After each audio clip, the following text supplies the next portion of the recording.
कर जोरूं विनती करूं, धरूं चरण पर शीस। गुरु राम देवानंद जी महाराज ने दियो नाम बख्शीस। कोटि कोटि सिजदा करूं, कोटि कोटि प्रणाम। चरण कमल में राखियो, मैं बांदी जाम गुलाम।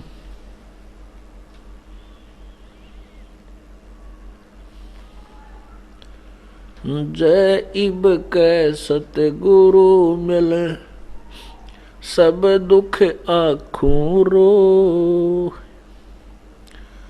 चरणों ऊपर शीस धरूं, कहूं जो कहनी हो।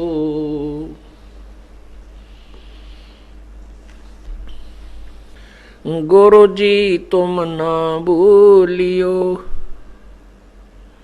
चाहे लाख लोग मिल जाएं। हमसे तुमको बहुत है, तुमसे हमको नाई। तुम्हारे विसारे क्या बने, मैं किसकी शरण में जाऊं। शिव बिरंच मुनि नारदा, तिनके हृदय न समाऊं। अब गुण किए तो बहुत किए, करत न मानी हारे। बावे बंदा बख्श दियो, बावे गर्दन उतारे। अब गुण मेरे बाप जी, बख्शो गरीब नवाज। जो मैं पूत कपूत हूँ, बोर पिता को लाज। मैं अपराधी जन्म का, नक्सक बरे विकार। तुम दाता दुख भंजना, मेरी करो संभारे। कुत्ता तेरे दरबार का, मोतिया मेरा नाम। गले प्रेम की जेवड़ी, जहाँ खेचो वहाँ जाऊं मैं। तो करो तो बावड़ू, दूर दूर करो तो जाऊं। जो राखो तो ही रहूं, जो देवो सो खाऊं। परमपिता परमात्मा, सारी सृष्टि के रचनहार कुल मालिक, कबीर देव, कबीर परमेश्वर, कबीर साहिब,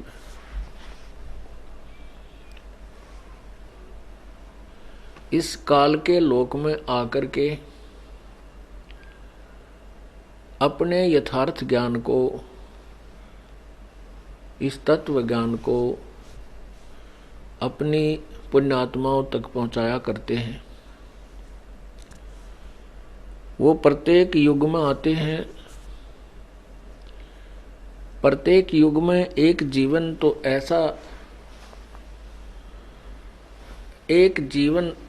ऐसी लीला करते हैं जैसे एक मानव जीवन पूर्ण रूप से बचपन से लेकर वृद्ध अवस्था तक की भूमिका वो करते हैं। उस दौरान वे एक अच्छे भक्त, वास्तव में भक्त के क्या गुण होते हैं, कितनी आधीनी उसमें होनी चाहिए, परमात्मा के रजा में संत भक्त को किस प्रकार प्रसन्न रहना चाहिए, वो भूमिका वो स्वयं ही करते हैं।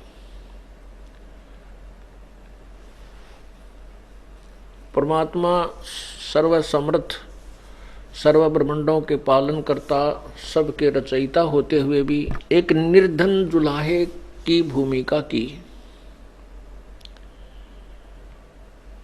और कपड़ा बुनते थे। जैसे एक सामान्य जुलाहा जो कार्य करता है और एक अति निर्धन व्यक्ति जिस प्रकार रहता है, वो भूमिका करके ये सिद्ध किया कि ऐसे परमात्मा पाया जा सकता है। परमात्मा प्राप्ति के लिए न तो बड़ा सेठ होना ही आवश्यक है, न ही किसी राजा के घर जन्म लेना ही आवश्यक है,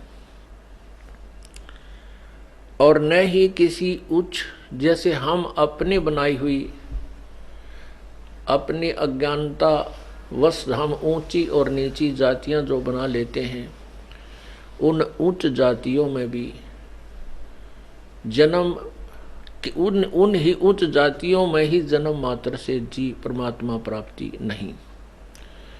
परमात्मा प्राप्ति मानव जीवन हो, परम संत उसे मिल जावे, चाहे वो राजा है, चाहे रंक है, सेठ है या निर्धन है, वो चाहे ब्राह्मण है चाहे शूद्र है, जो परमात्मा की प्रत्येक मर्यादा को निभाता हुआ और संत अपने गुरुदेव की आज्ञा का पालन करता हुआ सतभक्ति करता है, तो दोनों की, उन सभी की मुक्ति संभव है।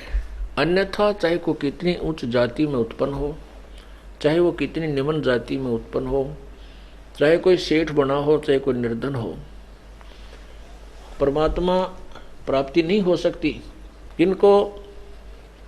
जिनको तत्व ज्ञान नहीं मिला, परम संत नहीं मिला।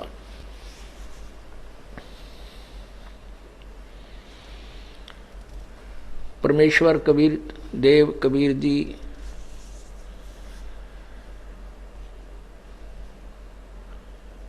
उन अज्ञानी संतों के द्वारा फैलाए उस अज्ञान को समाप्त करने के लिए अपना तत्व ज्ञान प्रचार किया करते थे। वो हिंदू तथा मुसलमान दोनों को ही समझाया करते थे। जनसाधारण तो मानने को तैयार होता है, लेकिन ये स्वार्थी गुरु ऋषि भय ऋषि ये अपनी महिमा के भूखे धर्म की आड़ में अपनी दुकान चलाने के कारण वे यथार्थ ज्ञान को जनसाधारण तक नहीं जाने देते। उसका भयंकर परिणाम आज तक हमें भोगना पड़ रहा है।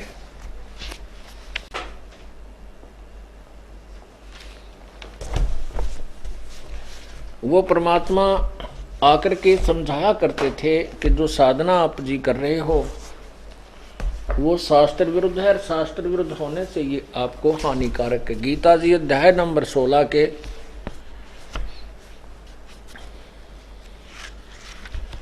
श्लोक नंबर 23 में कहा कि शास्त्र विधि को त्याग कर जो मनमानी साधना करते हैं, अर्थात मनमानी पूजा करते हैं, उनको कोई लाभ नहीं होता।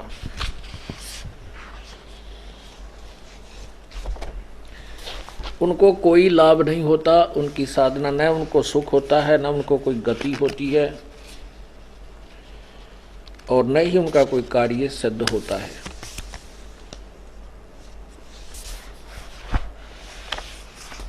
परमात्मा वही ज्ञान जो वेदों और गीता जी में लिखा है अपनी साधारण भाषा में सुनाया करते थे। लेकिन उन स्वार्थी लोगों ने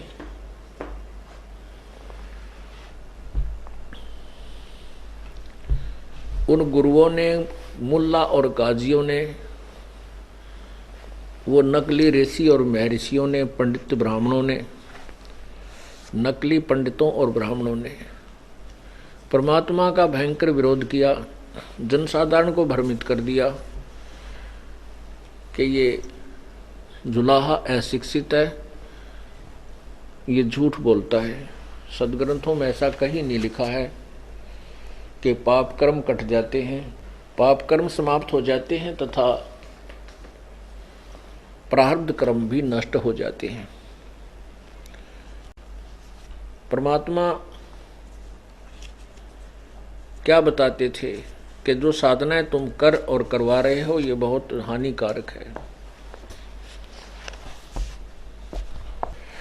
क्या कहते थे परमात्मा? सट दर्शन सब भेख कहावे, बहुविध धू धू धार मचावे, तीर्थ व्रत करें तर बीता, वेद पुराण पढ़त है गीता। यो भी बैधा है, बैधे से भेद अलहदा,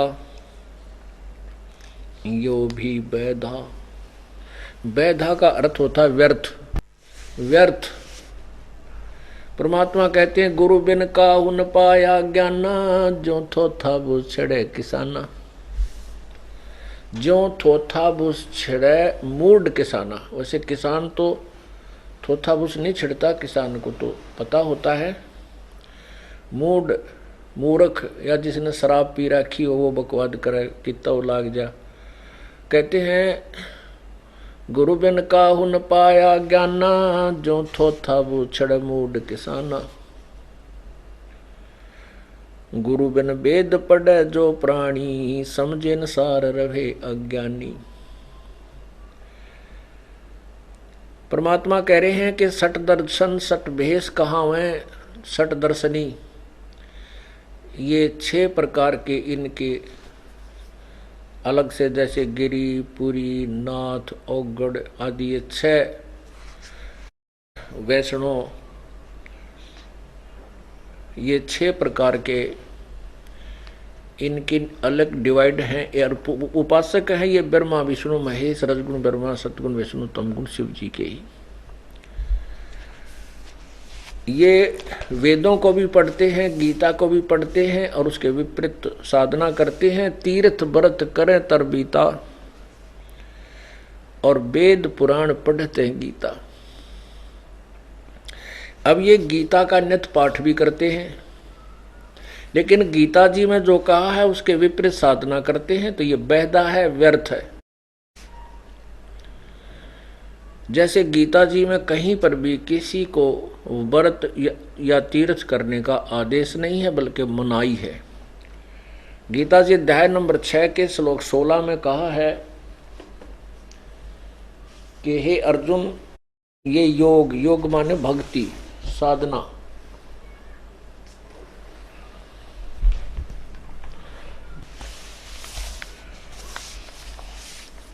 गीता जी अध्याय नंबर 6 के श्लोक 16 में कहा है कि अर्जुन, यह योग अर्थात ये साधना जो भक्ति, न तो अधिक खाने वाले की और न बिल्कुल न खाने वाले की। बिल्कुल न खाना, व्रत रखना यानी उपवास रखना, और न ही अधिक जागने वाले की और न ही अधिक सोने वाले की ही सफल होती है। कहने का भाव ये है कि न तो ज्यादा खाना खाने वाले का भजन सिमरण बनेगा, क्योंकि ज्यादा खाना खा लेगा, नींद आओगी, अंगड़ाइयाँ टूटेंगी, जमाई आओगी, फिर चत जाओगा, सो जाओगा अनाज के नशे में। और जो बिल्कुल नहीं खाता, ये दास भी मंगलवार का व्रत रखा करता था, अब छोटी सी आयु में रखना शुरू कर दिया था। उसमें भूख को सहन करना बहुत ही दिक्कत होती थी। क्या होता था कि सुबह कुछ नहीं खाना, 12 बजे के बाद खाना खा सकते हैं, ऐसा कुछ नियम बना रखा था। नमक नहीं खाना, मीठा खाना। तो 12 बजे के पहले तो 12 मुश्किल तो बज जाया करते, और उस समय हनुमान जी याद ना आते थे, केवल रोटी याद आती थी। कद 12 बजे रोटी खाओ, यानी कुछ चूरमा चारमा बना दें घर के तो बढ़िया है, ना कोई गुड़ की डली के साथ रोटी खानी होती थी।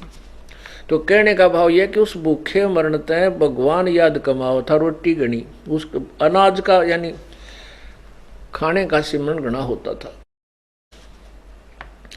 ऐसे जन्माष्टमी का व्रत रखा करते, कृष्ण जी ने याद ना करा करते, चांद ना निकला नू खड़े होकर देखा करते, चांद ना निकला, चांद निकले पाछा रोटी, मतलब इतना भूख मर लेती है, इतना खाया जाता, फिर पड़ के सो जाते। ये साधनाएं थी, ये व्यर्थ थी। यही पवित्र गीता जी कह रही है। गीता जी अध्याय नंबर 6 के श्लोक 16 को देखिए। ये देखिएगा श्रीमद् भगवत गीता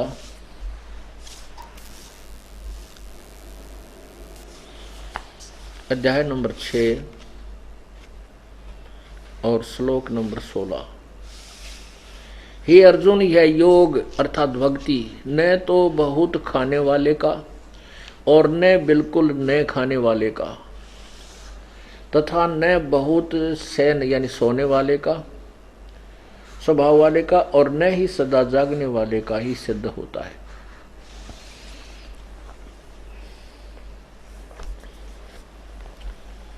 और यही बात परमात्मा बताया करते थे कि तुम वेद पढ़ते हो, गीता पढ़ते हो और गीता के पाठ करने मात्र से अपना मोक्ष मानते हो, ये व्यर्थ है। किसी भी धार्मिक सद्ग्रंथ जो प्रभुदत्त वाणी है, जो परमात्मा के यथार्थ ज्ञान से युक्त है, जैसे जिन महापुरुषों ने परमात्मा के दर्शन हुए, साक्षात्कार हुआ,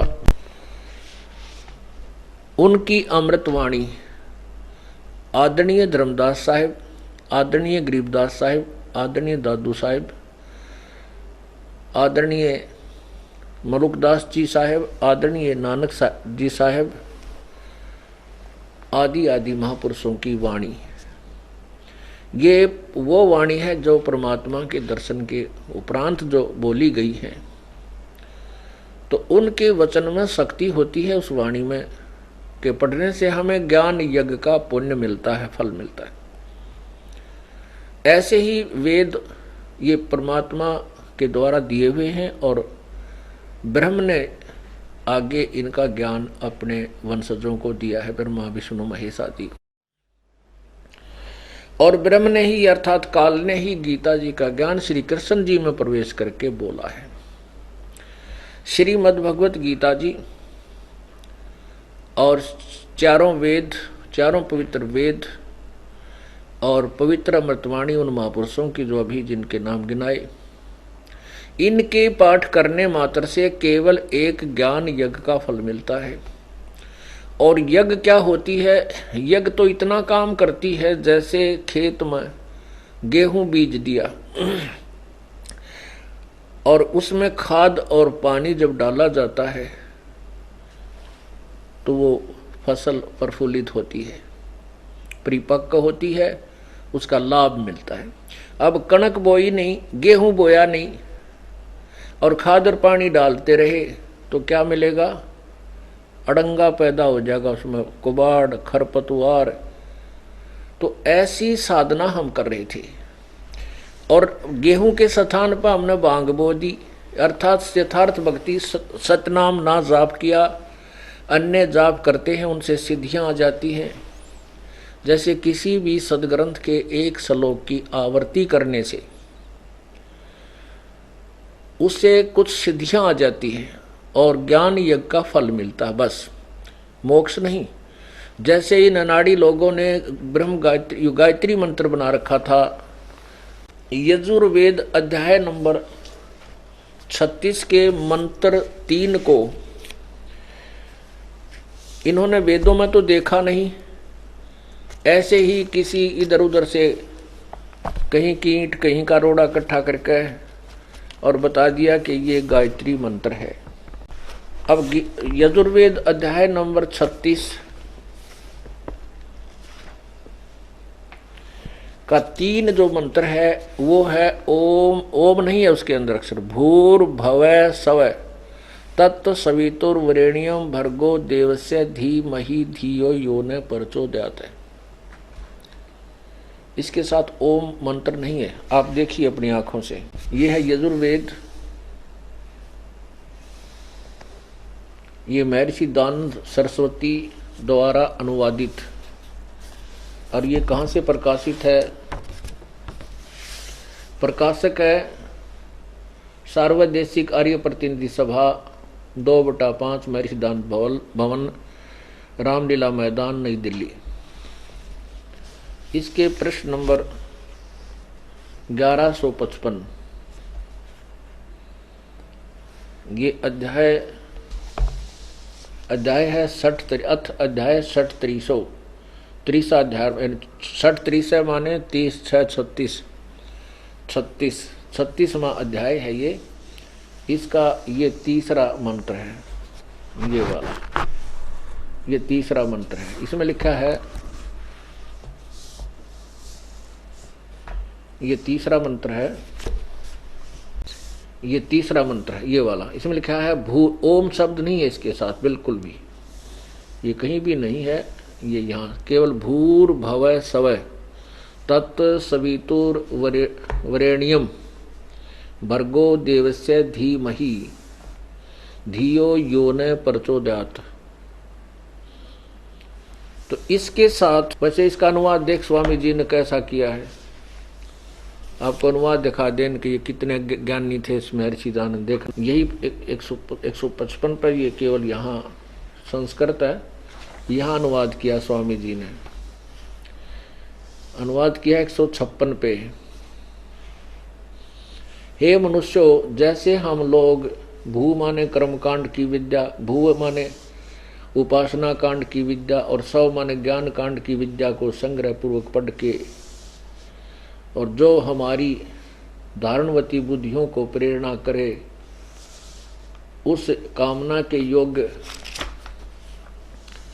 समस्त ऐश्वर्य देने वाले परमेश्वर के उस इंद्रियों से निग्रहण करने योग्य प्रोक्ष सब दुखों को नाशक तेज स्वरूप का ध्यान करें, वैसे तुम लोग भी ध्यान करो।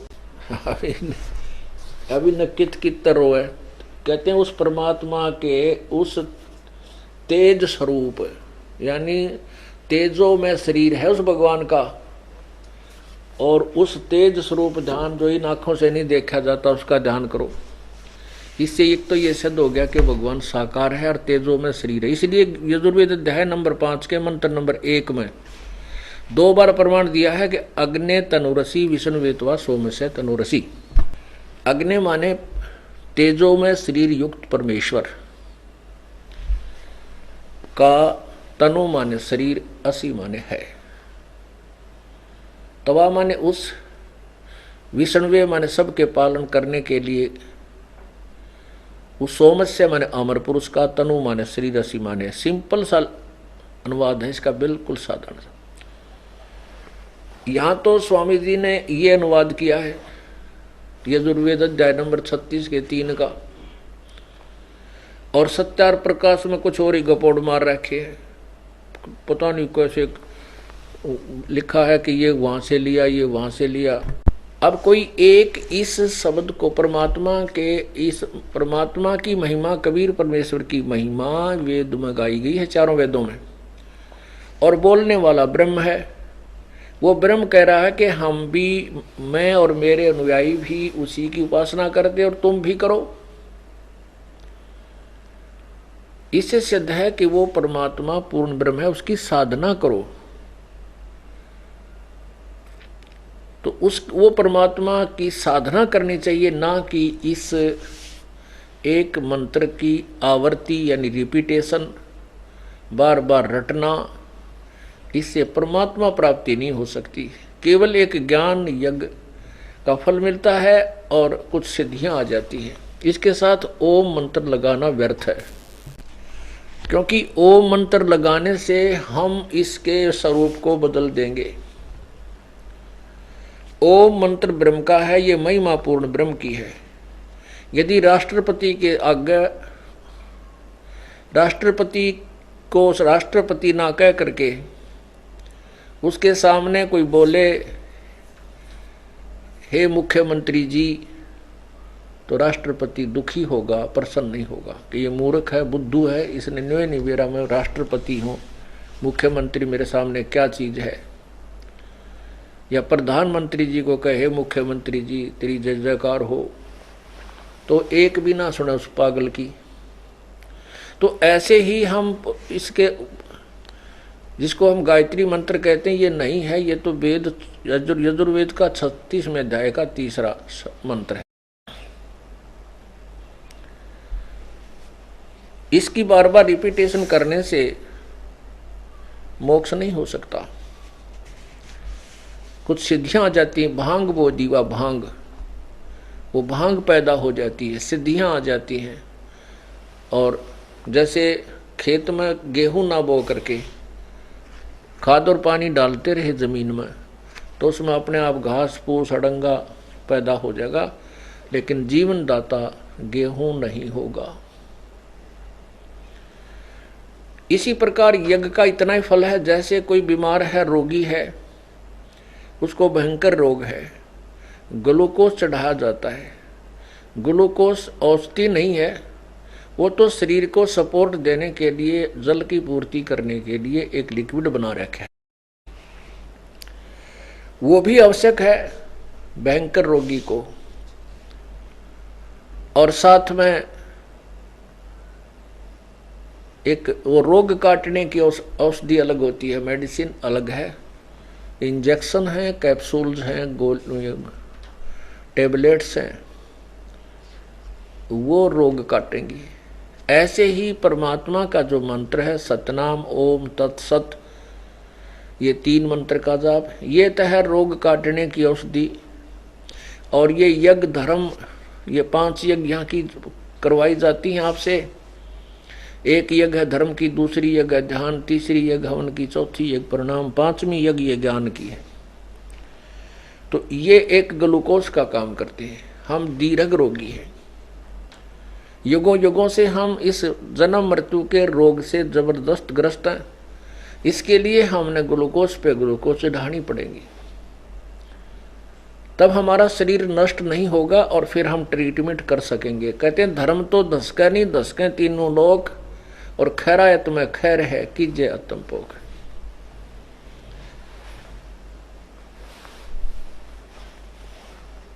तो इस प्रकार पहले तो भगवान की क्रिया को बिगाड़ा इन्होंने, कि इससे सिद्ध है कि भगवान अल्पज्ञ है। उसने इस यजुर्वेद अध्याय नंबर 36 के मंत्र 3 का आगे ओम ना लाया, और जिन ऋषियों ने अनाड़ियों ने उसके साथ ओम लगाकर रटना लानी शुरू कर दी, वो भगवान से विषाणे यानी चतुर हो गए। ये बुद्धिमान नहीं थे, ये चतुर थे। चतुर का अर्थ दूसरी भाषा में क्या कहते हैं? चतुर प्राणी चोर है, ये मूड मुग्ध है ठोठे, संतों के नहीं काम के, इनको दो गल जोटे। चतुर प्राणी तो वो है जो गलत साधना पर आरूढ़ किए हुए हैं, गलत सत ज्ञान भर के उनके बना करके अपनी पुस्तकें बना दी, जनसाधारण को गुमराह कर दिया। वो तो चातुर प्राणी थे, वो चोर थे, वो वेदों और गीता के विरुद्ध ज्ञान देते रहे। अब परमात्मा कहते हैं कि साक्षात जो देख कर के प्रमाणों को नहीं मानते वो मूढ़ हैं। तो चातुर प्राणी चोर हैं, ये मूढ़ मुग्ध हैं ठोठ, ये मारे नहीं काम के, ये तो वहीं मरे रहे उनके पास ही, उनके इनके दोनों के दे गड़जोट। अर्थात जैसे एक पशु ने दूसरे पशु का बांध दिया करे ना, वो धक्के खाए जाए, एक जगह जाए इधर ना भागे और को ना सतावें। तो कहते हैं वो अज्ञानी जो प्रमाण देखकर भी ना मानते, उन्हें नाड़ियाँ के पास बैठे हैं, उन्हीं को गुरु मानने बैठे हैं, उनके अंदर 100 त्रुटियाँ देखकर उनके विचारों में, उनके व्याख्या में, और फिर भी नहीं मानते, वो मूढ़ हैं। कहते वो तो वही मरे रहे। और वो चातुर प्राणी चोर हैं, वो चोर हैं, वो अपनी चोरी को छुपाए बैठे हैं, वो प्रत्यक्ष नहीं होने दे रहे, छुपाते रहते हैं। तो यहाँ कहते हैं सट दर्शन सट भेष कहावे, धू धू बहुविध धू धू धार मचावे। तीर्थ व्रत करें तर बीता, वेद पुराण ये पढ़ते हैं गीता, ये भी बैदा है बैदे से भेद अलैदा, ये भी बैदा।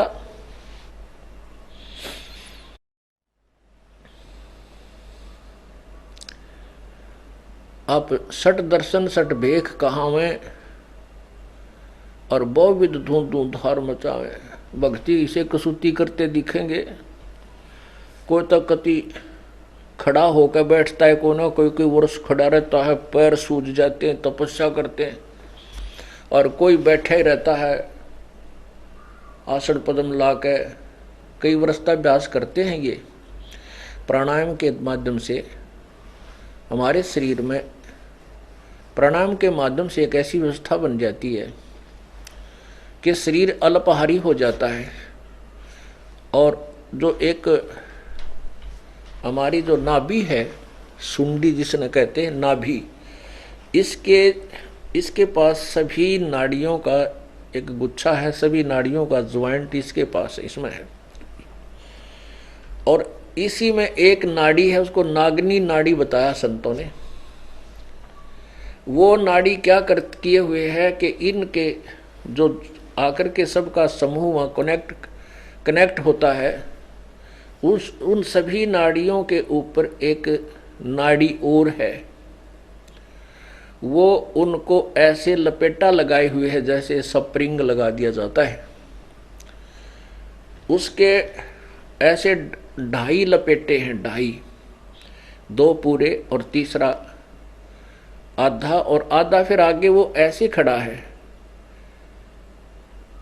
आधा ऐसे खड़ा है, और उसके 2 नाग जैसी जीभ है, नाग जैसी दो फुन है उसमें, मुंह से बने हुए हैं, और उसमें फिर ऊपर से जो अमृत आता है हमारे शरीर के अंदर, आहार जो हम करते हैं, इसका कुछ अंश जैसे रक्त बन गया, वसा बन गई, हड्डियाँ बन गई, और फिर शुक्र वीर्य बन गया, और बाकी गंध बन गया। ऐसे इसी प्रकार इसी में से कुछ अमृत बनता है, और वो अमृत जब अंदर से टपकता है, यहाँ से चलता है, वो एक नाड़ी उन्हीं नाड़ियों में से जा करके और उन नाड़ियों के साथ से जाती है, वो उसकी जीभ उसके लपेटे से बाहर है, तो वो ऊपर सीधी जा करके वो टपकता है, नाभि के ऊपर टपकता है, लेकिन नाभि तक नहीं जाने देती। वो जो नाड़ी है, सर्पणी नाड़ी जिसको बोलते हैं, वो उसको चूसती रहती है उस अमृत को, तो उस अमृत को वो पी जाती है, शरीर तक नहीं जाने देती। अभ्यास से क्या किया जाता है कि वो साधक पहले हजारों वर्षों तक इसी आधार से बैठते थे, पहले कई वर्षों तक, तो सैकड़ों वर्ष तो वो इस नागनी वाली नाड़ी को सेट करते थे। जैसे प्राणायाम ये क्या है, श्वास के द्वारा खड़ी है, क्योंकि ये शरीर हमारा पवन से चल रहा है, वायु से चलता है।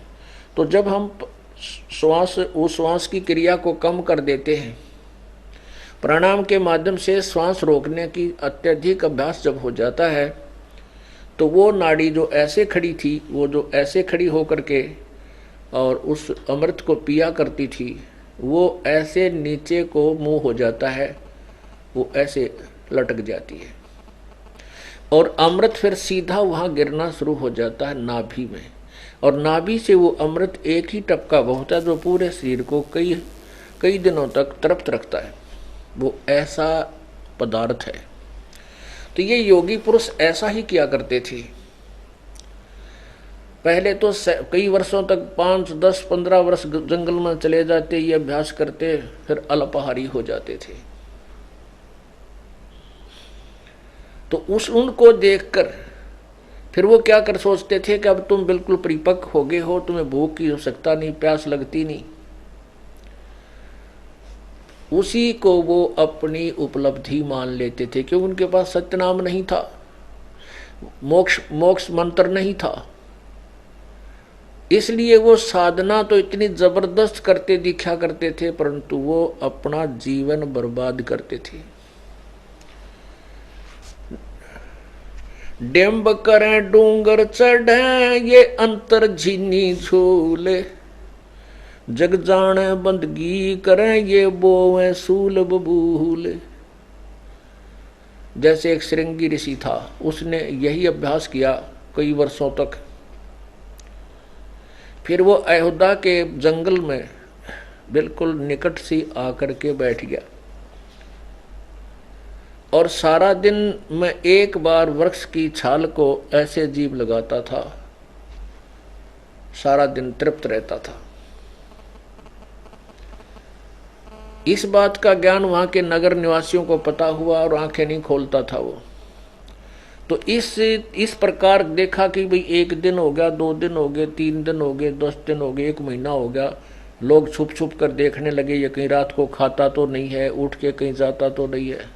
जब पूर्ण रूप से स्पष्ट हो गया कि ये तो उठता ना, कोई फ्रेश होने जाता है, ना आहार करता है, ना उठता है, आंखें भी नहीं खोलता है, ओ हो वे साधु गए तो कमाल है, चाड़ा है।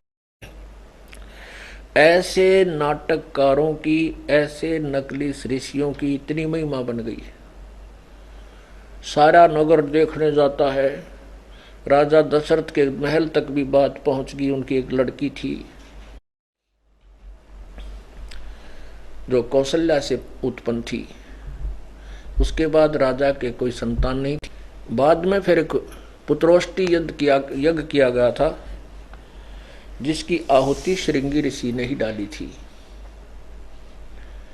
बाद में जब उनके 4 लड़के हुए थे, तो कहने का भाव है कि वो लड़की जो राजा दशरथ की लड़की थी, वो भी अपने सहेलियों के साथ उस संत को देखने गई। अब उस साधु के वहां चली गई तो उसने देखा कि इसे ऐसे महापुरुष को तो जागृत करना चाहिए ताकि इसके ज्ञान को सुने और कल्याण हो। इस उद्देश्य से उसने अपने मंत्रियों से पूछा कि ये कोई ऐसा कोई वैद्य है या कोई संत, कोई तरीका बता दे कि ये आंखें खोले, इससे बात करें।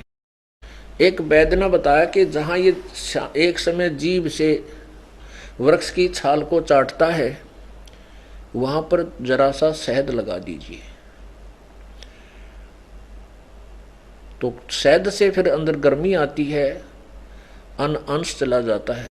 ऐसे ही उसने नौकरों से कहा कि यहाँ थोड़ा शहद लगा दीजिए, और लड़की भी और उनकी सहेली भी वहां जाने लगी। पहले दिन ऋषि प्रतिदिन एक बार जीभ लगाता था, उस दिन शहद के ऊपर उसने 2-3 बार चाटा, आनंद आया। दूसरे दिन और कई बार चाटा, तीसरे दिन तो उसने आँख खोल ली और भोजन बनाकर ले जाते थे प्रतिदिन। उस दिन उनको खीर आदि खिलाया।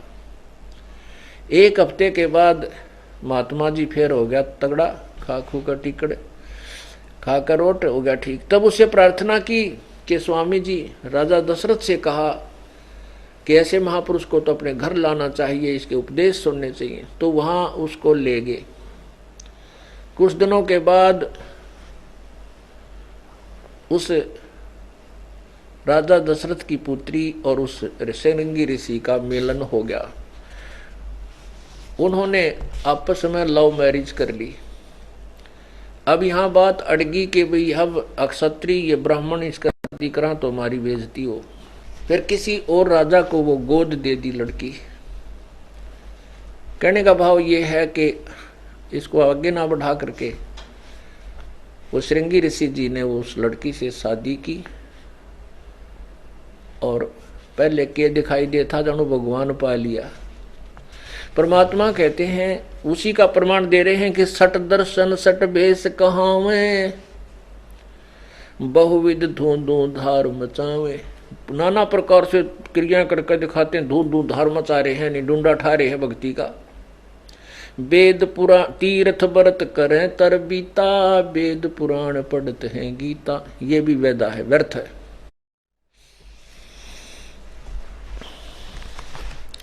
चार संप्रदा 52 दवारे, जिन्हों नहीं निज नाम बेचारे। 4 संप्रदाएं और 52 दवारे, जिन्हों नहीं निज नाम बेचारे, जिनको निज नाम वास्तविक मंत्र मोक्ष मंत्र के विषय में इन्होंने कभी निर्णय नहीं लिया, ना इनकी बुद्धि गई। इन्होंने इस पर कोई विचार नहीं किया, अपनी देखा देखी साधनाएं करते रहे जो शास्त्र विरुद्ध थी, मनमाना आचरण करते रहे। 4 संप्रदा 52 दुआरे, जिन्हों नहीं निज नाम बेचारे। माला गाल हुए हैं मुक्ता, ये सटदल उवा बाई बकता। ये माला गल में डाल लेते हैं, क्योंकि अब जैसे पुण्यात्मा ये है तो सच्चा, जो सत्य भक्ति भी ऐसे ही होती है, नकली भी नहीं करने लगे। अब माला गल में डालने मात्र से मोक्ष नहीं है, ये तो दिखावा मात्र है। अब जैसे हमारे भक्त भी इस माला का सहयोग लेते हैं, और इस माला को जेब में डाल लो, चाहे को थैली बना कर उसमें डाल लो, भक्ति का जब निकाल लो, सिमरण करे। या क्या करते थे कि गले में डाल लेते थे। अभी अच्छा स्थल है यहाँ पर, अंदर कमीज के नीचे के, और भक्ति करा जब अपने निकाल के मंत्र सुमन करने लग जाते हैं, कोई बुरी बात नहीं।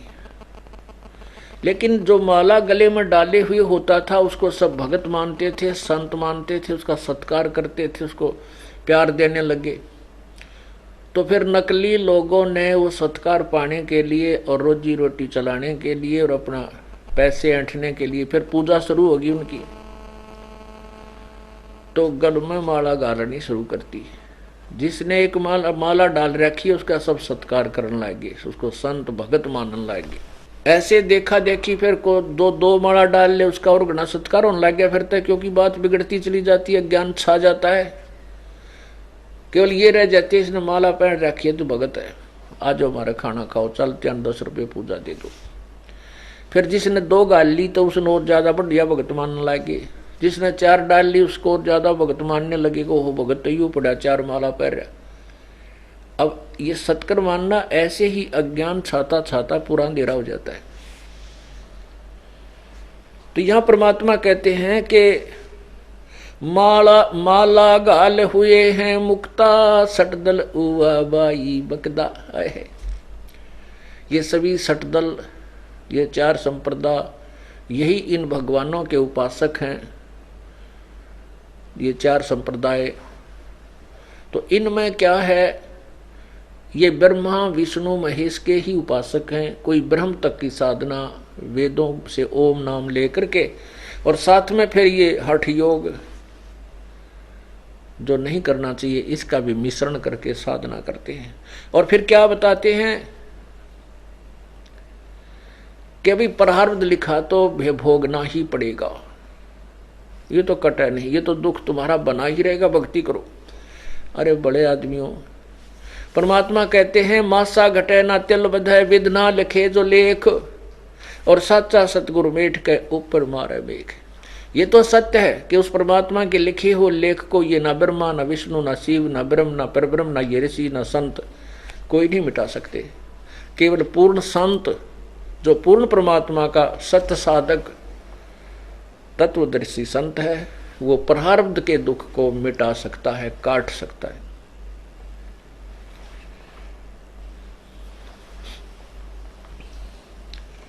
अब ये सटदल उवा बाई बकदा, उवा बाई क्यों बके, क्योंकि इनको यथार्थ ज्ञान नहीं है।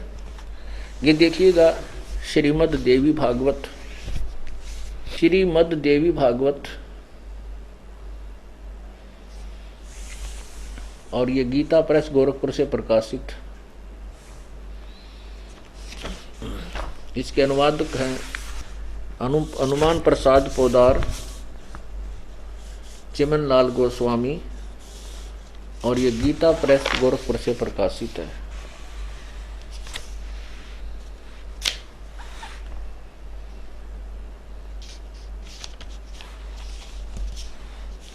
प्रकाशक एवं मुद्रक गीता प्रेस गोरखपुर, गोविंद भवन कार्यालय कोलकाता का संस्थान। इसमें देखिएगा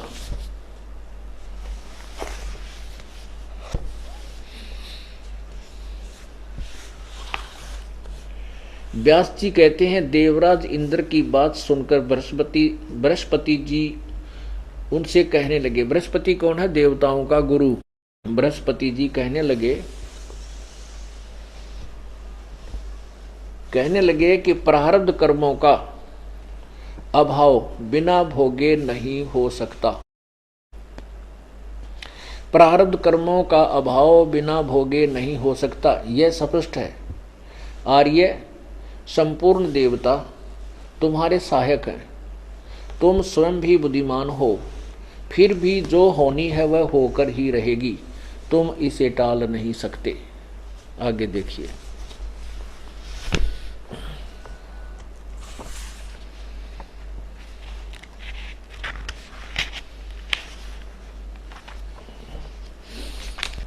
व्यास जी कहते हैं, प्रहलाद की बात सुनने के पश्चात शुक्राचार्य ज्ञान दृष्टि से सब कुछ देखकर प्रसन्न हो गए। ये शुक्राचार्य राक्षसों का गुरु और बृहस्पति जी देवताओं का गुरु, अब दोनों का निचोड़ हो जाएगा। अब प्रहलाद का गुरु बता रहा है। व्यास जी कहते हैं, प्रहलाद की बात सुनने के पश्चात शुक्राचार्य ज्ञान दृष्टि से सब कुछ देखकर प्रसन्न हो गए। उनका मुख मुस्कान से भर गया। उन्होंने दैत्यों से कहा, दानवों, तुम मेरे यजमान हो, तुम्हें न तो डरना चाहिए और न पाताल में ही जाना चाहिए। अपने सत मंत्रों से के प्रभाव से मैं तुम्हारी रक्षा कर लूंगा। धर्म के मर्मज्ञ महास्यो, प्राचीन समय में ब्रह्मा जी के मुख से मैंने जो बात सुनी है, ब्रह्मा जी भी यही कह रहे हैं, उसे बता रहा हूँ, सुनो। यह वचन बड़ा ही हितकर है, सत्य और अटल है। उन्होंने कहा कि होने वाली बातें अवश्य होकर रहती हैं। धरातल पर कोई भी ऐसा सुयोग्य पुरुष नहीं है जो प्रारब्ध को विफल कर बनाने में समर्थ हो सके। विपरीत समय के कारण इस समय तुम्हारी शक्ति क्षीण हो गई है। अतः एक बार तो तुम्हें देवताओं से परास्त होकर पाताल में जाना ही पड़ेगा। उस समय समय बदलता रहता है। कुछ ही दिन पूर्व तुम सम्राट रह चुके हो।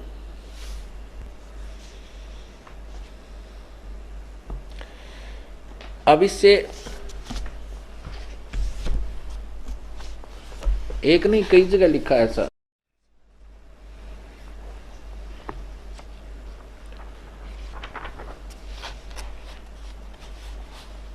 ये देखिएगा, ये सकंद छठा सकंद चल रहा है, छठा सकंद।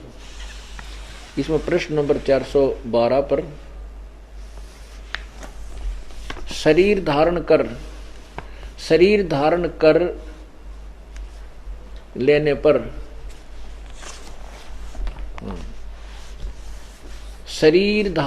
लेने पर काल की प्रेरणा से कर्मों के कर्म चालू हो जाते हैं। प्रारब्ध कर्म उसे समझना चाहिए जिसका फल भोग लेने पर ही फिर कुछ शेष नहीं रह जाता। शरीर धारण कर लेने पर काल की प्रेरणा से कर्म चालू हो जाते हैं। प्रारब्ध कर्म उसे समझना चाहिए जिसका फल भोग लेने पर ही फिर कुछ शेष नहीं रह जाता। प्राणियों को प्रारब्ध कर्म अवश्य भोगना पड़ता है, इसमें कोई संशय नहीं है।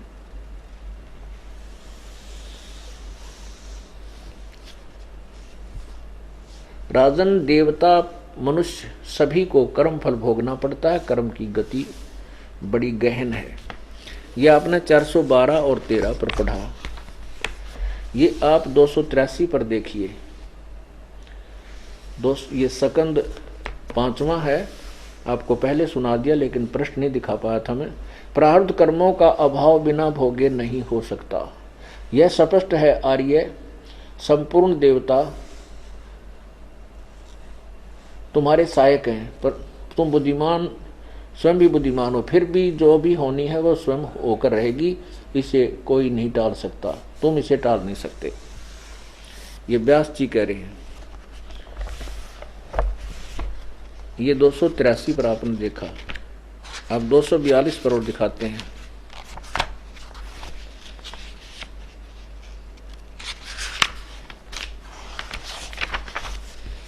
ये 243 पे, 243 पे इस पे लिखा है, व्यास जी कहते हैं, प्रहलाद की ये बात सुनने के पश्चात शुक्राचार्य ज्ञान दृष्टि से सब कुछ देखकर प्रसन्न हो गए। उनका मुख मुस्कान से भर गया। उन्होंने दैत्यों से कहा कि दानव तुम मेरे यजमान हो, तुम्हें न तो डरना चाहिए और न पाताल में जाना चाहिए। अपने सत मंत्रों के प्रभाव से मैं तुम्हारी रक्षा कर लूँगा। देखिए यही कितनी दोगली बात है इनकी। यहाँ तो कह रहे हैं शुक्राचार्य कि मैं तुम्हें पाताल नहीं जाना चाहिए, नहीं जान दूंगा, तो अपने मंत्रों से तुम्हें रक्षा कर लूँगा। आगे क्या कहता है, धर्म के मर्मज महाशो, प्राचीन समय में ब्रह्मा जी के मुख से मैंने जो बात सुनी है उसे बता रहा हूँ, सुनो। यह वचन बड़ा हितकर है, सत्य और अटल है।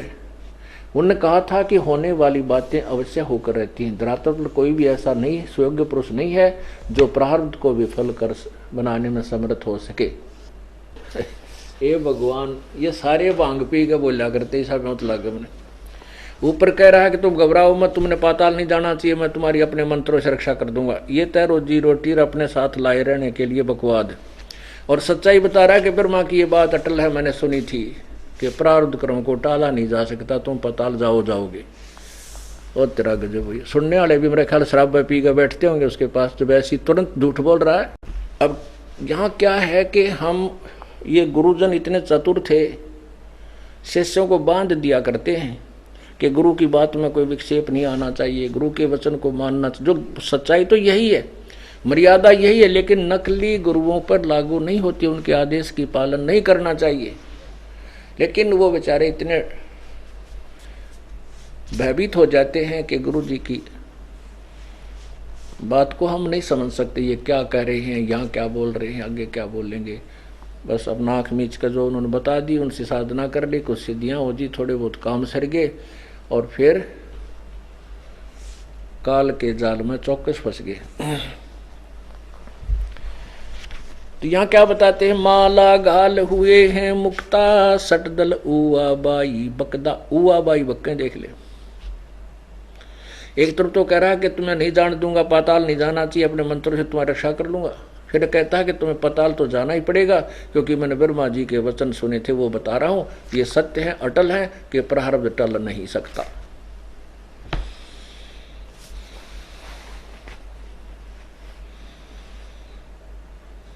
बैरागी बैराग न जाने, बिन सतगुर नहीं चोट निशाने। ओह, ये बैराग ले लिया, घर भी त्याग दिया, वो बैराग जानते ही नहीं। और बिना सतगुर नहीं चोट निशाने, पूर्ण संत के बिना, ये तत्व ज्ञान प्राप्त हुए बिना वो हम साधना गलत करते हैं। सत साधना नहीं हो सकती बिन सतगुर नहीं चोट निशाने, यानी ठीक ठिकाने की साधना परम संत के बिना नहीं हो सकती।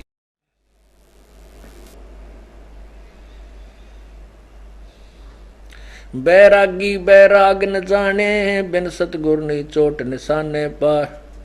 बार है बाट बिटम्ब बिलोरी, सट दर्शन में भक्ति ठगोरी। इन सट दर्शनियों में इन सभी जो साधक हैं, इनमें ठगी की भक्ति है, ठगोरी, यानी धोखे की भक्ति है, झूठी भक्ति है, सत्य नहीं है।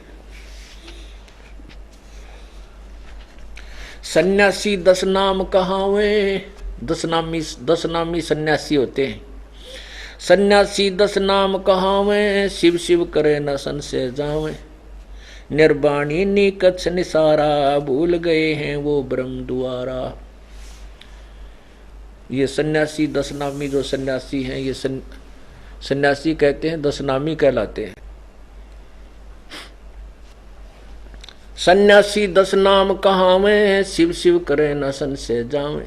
ये शिव के भगत हैं, और इनको खुद डाउटफुल रहते हैं, इनको खुद निसंशय नहीं है कि हम जो साधना कर रहे हैं ये मोक्ष की है। क्योंकि शिव जी की साधना शिव पुराण से ग्रहण की। शिव पुराण में जो शिव है वो काल का पुत्र है, और काल कह रहा है कि तुम अपने आप को भगवान मत समझना, कि तुम अपने आप को भगवान मान बैठो, तुम भगवान नहीं हो। ब्रह्मा विष्णु और शिव को अब ये भी आपको दिखाना पड़ेगा, क्योंकि ये ऐसा ज्ञान है, बार बार टॉर्च की लाइट ना दिखाई तो अंधेरे में ठोकर खा जाएंगे हम। आप देखना, ये देखिएगा शिव पुराण, ये देखिएगा शिव महापुराण हिंदी टीका सहित भाग 1। यहाँ देखिए श्री शिव महापुराण, ये है विद्या अवरिधि पंडित ज्वाला प्रसाद जी मिश्र कृत हिंदी टीका सहित प्रकाश खेमराज श्री कृष्णदास प्रकाशन बंबई। इसमें विद्वेश्वर संहिता, ये देखिएगा विद्वेश्वर संहिता।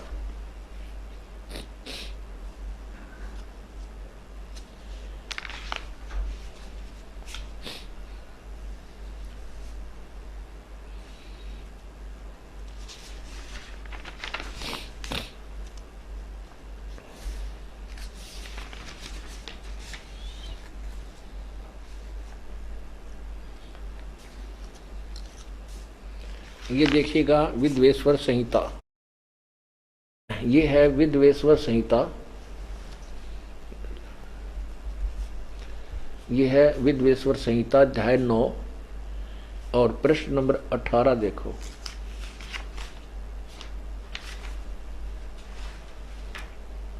प्रश्न नंबर 17, ये 17 इस पे क्या कहा, ये काल भगवान क्या है कि एक समय ब्रह्मा और विष्णु की लड़ाई होगी।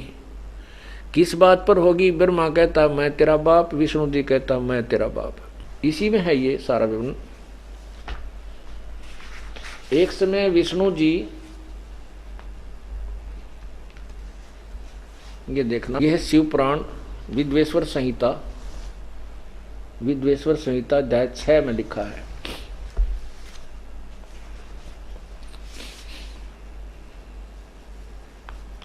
यहां लिखा है नंदीकेश्वर बोले, हे योगेंद्र, आगे एक समय विष्णु भगवान से सैया पर अपने गरुड़ आदि पार्षदों से युक्त लक्ष्मी सहित शयन करते थे। उस समय ब्रह्म ज्ञानियों में श्रेष्ठ ब्रह्मा जी, ओहो, ब्रह्म ज्ञानियों में श्रेष्ठ ब्रह्मा जी, देखिए इसके वचन फिर आ गए, अपनी सब इच्छा से ही वहां आए। सब प्रकार सुंदर सेज पर शयन करते हुए कमल लोचन विष्णु जी से पूछने लगे, तुम कौन हो?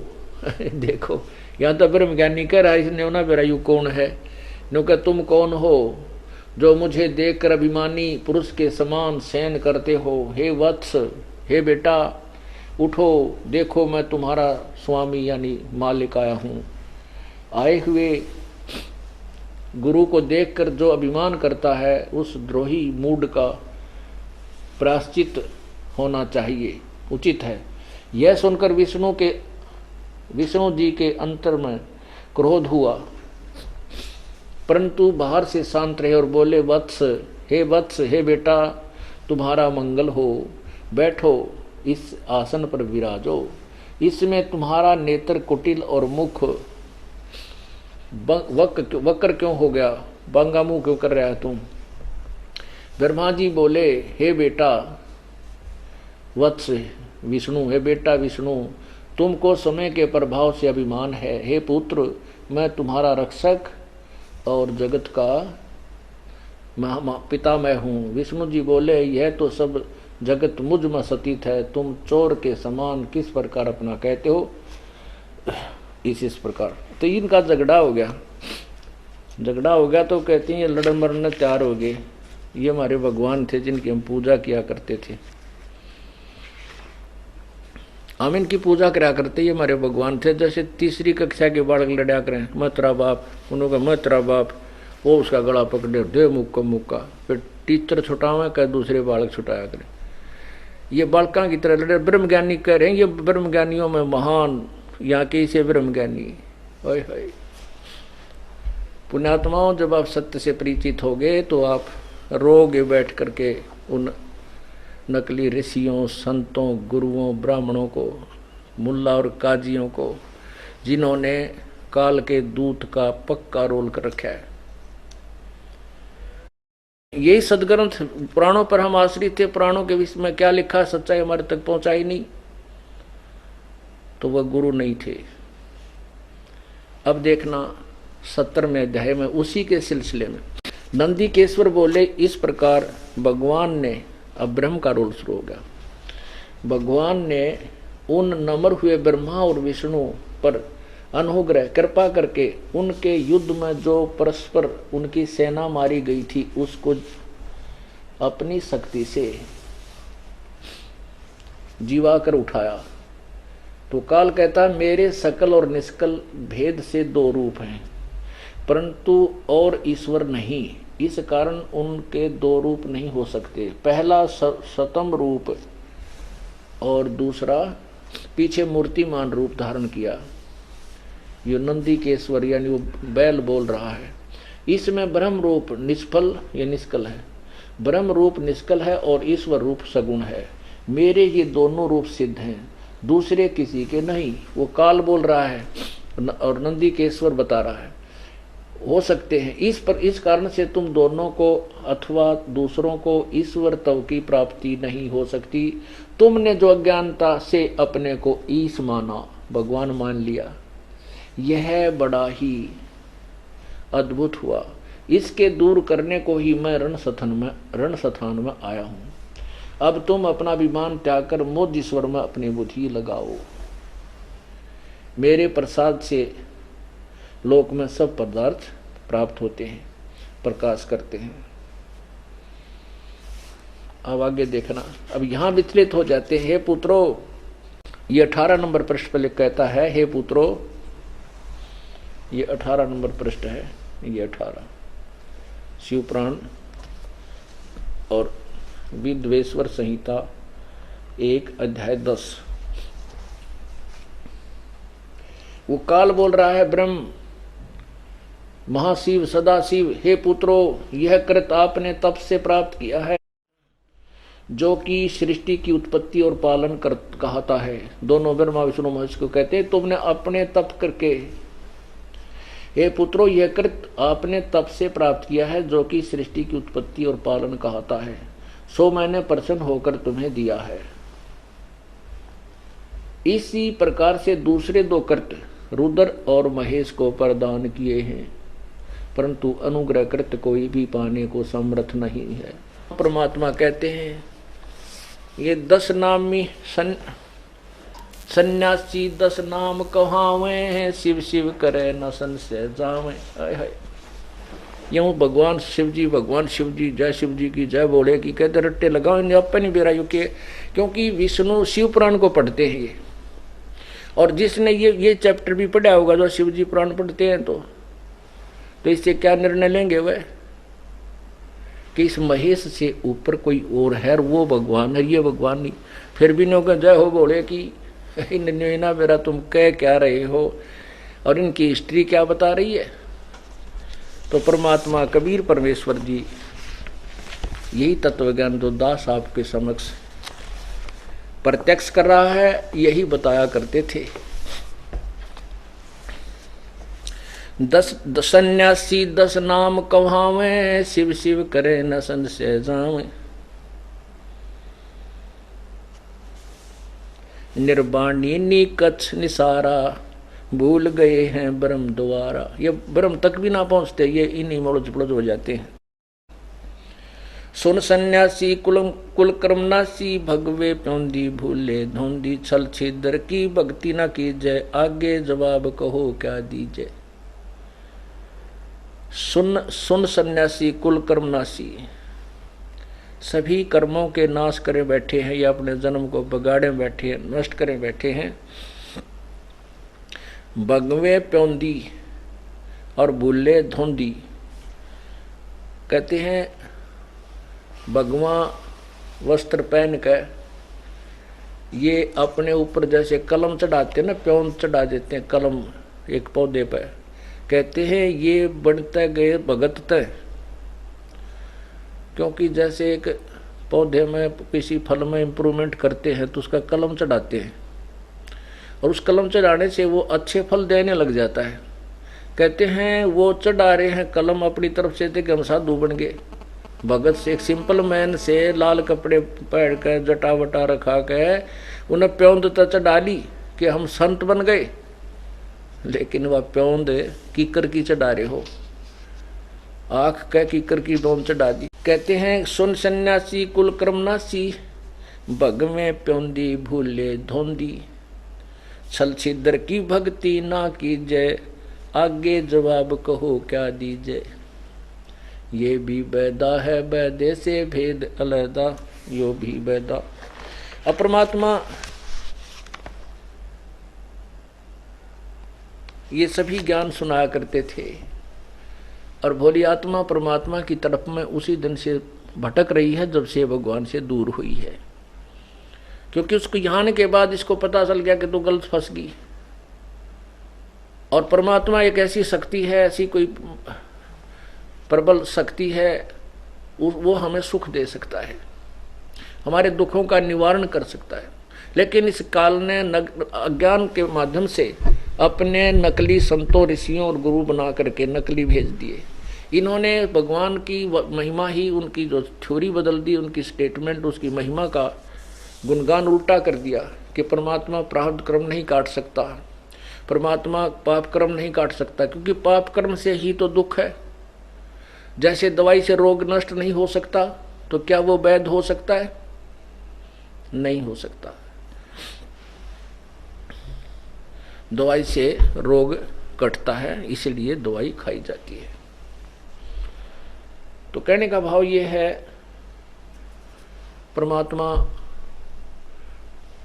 की महिमा को सुनकर ये आत्मा शांत नहीं रहती, उसके पाने के लिए कहीं ना कहीं भटकती रहती है। और इन अनाड़ियों ने इतना सत्र गिरा दिया भक्ति का।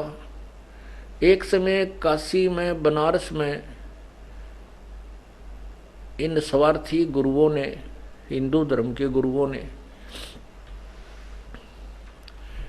एक ऐसी रोजी रोटी की ऐसी स्कीम बनाई। उन्होंने क्या किया कि भाई बनारस काशी में जो मृत्यु को प्राप्त हो जाता है वो सीधा स्वर्ग जाता है।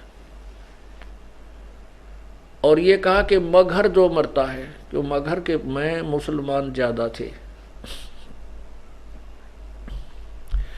और उन्होंने क्या बताया कि वहां भगवान शिव जी ने श्राप दे रखा उस पृथ्वी को कि वहां जो जिसकी मृत्यु होगी वो नरक गधा बनेगा।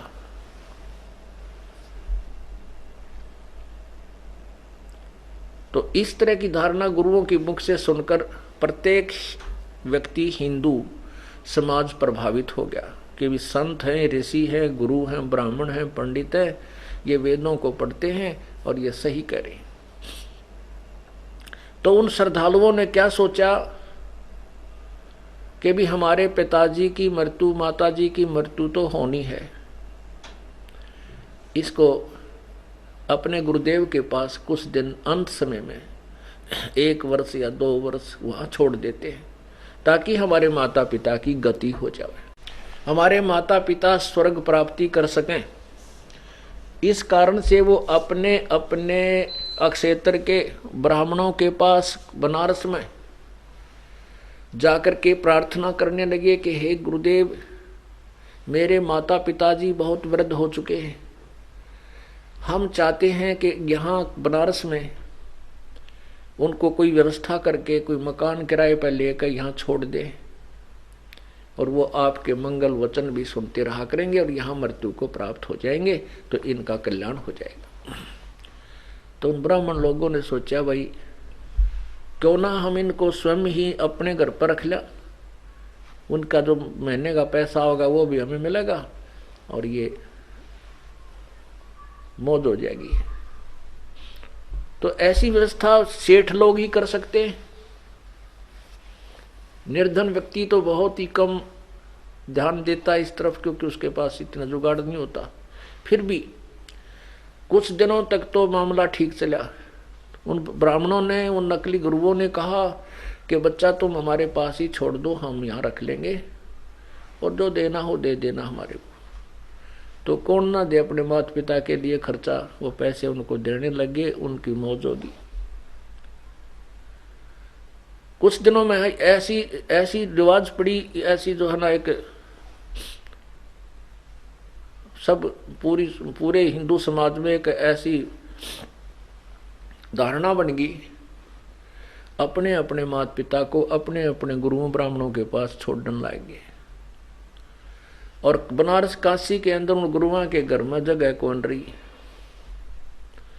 उन नकली कसाईयों ने के स्कीम बनाई, सब ने मीटिंग करी कि यूँ तो भाई बुढ़ापा तो बड़ी टेढ़ा काम होता है, बीमार हो जाए, कदे खांसी होगी, कदे नमूनिया हो गया, उड़े थूके वही टट्टी पेशाब करे।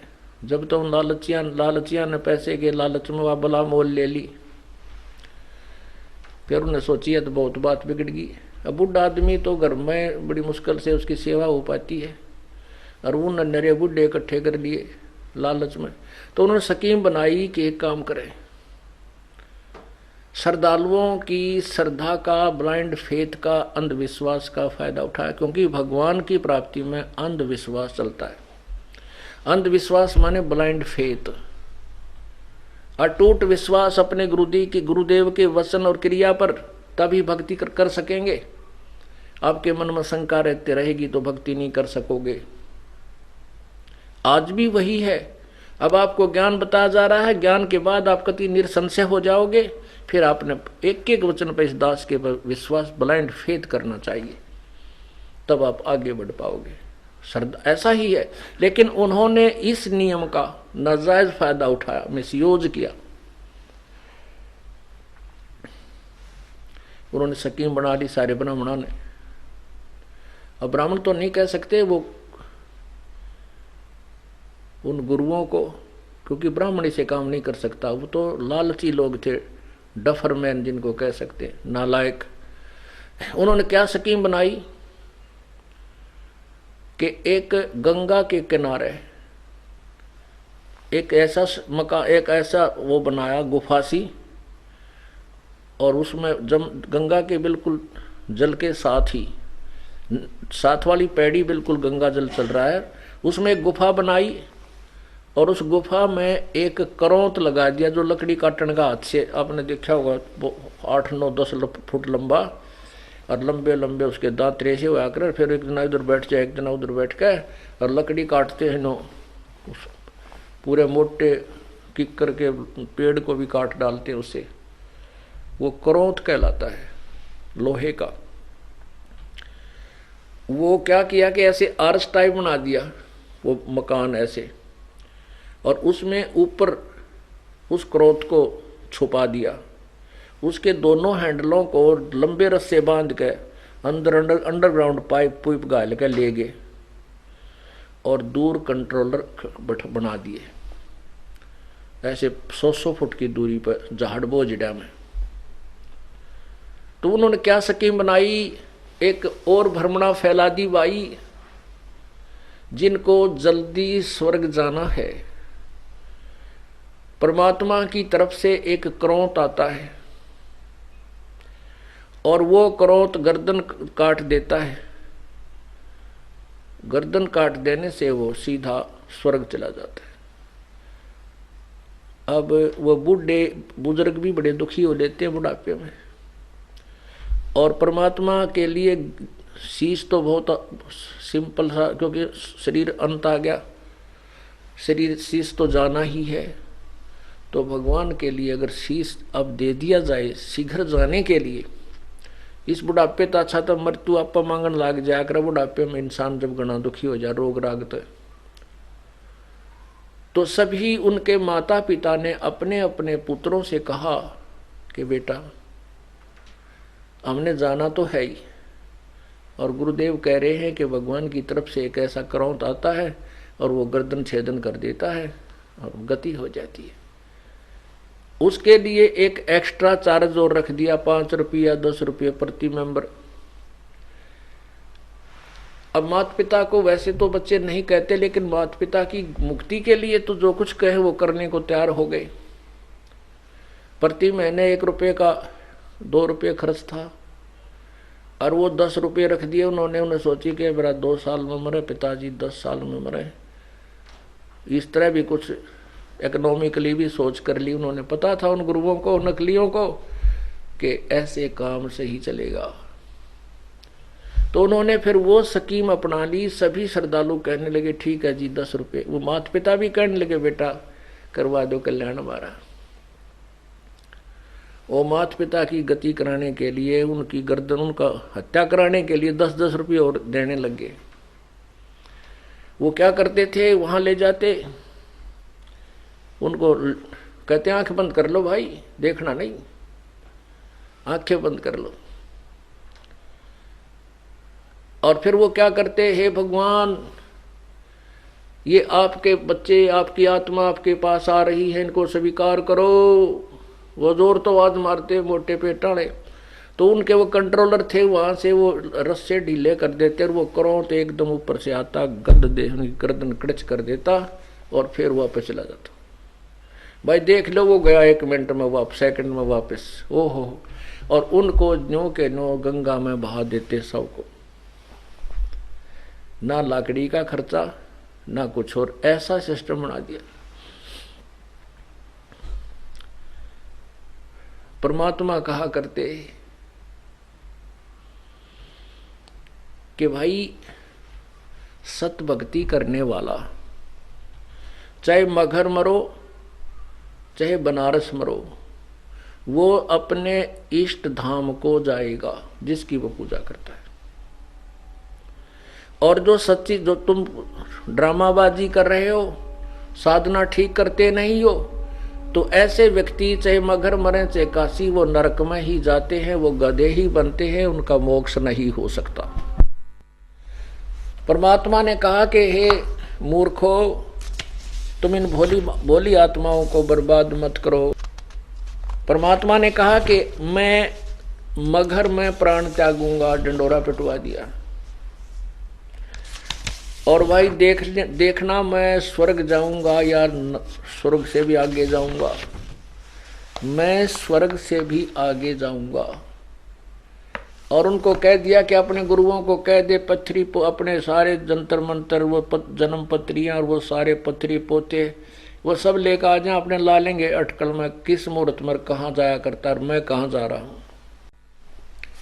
परमात्मा जब परमात्मा लीला में शरीर में 120 वर्ष का शरीर दिखा रहे थे, 120 वर्ष की आयु में अपना पूरा तत्व ज्ञान समझा के, अपने गवाह बना के कि मैं परमात्मा हूँ, तब उन्होंने यहाँ से प्रस्थान करना चाहा और जाते समय भी सब भ्रम निवारण करना चाहते थे कि मैं भगवान हूँ, मैं परमात्मा हूँ, सारी सृष्टि का रचनहार हूँ, स्वयंभू हूँ, परिभू हूँ।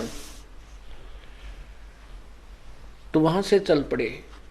उनके साथ मुसलमान भी, हिंदू भी, और बहुत सारे दर्शक वहां से का बनारस से चल पड़े।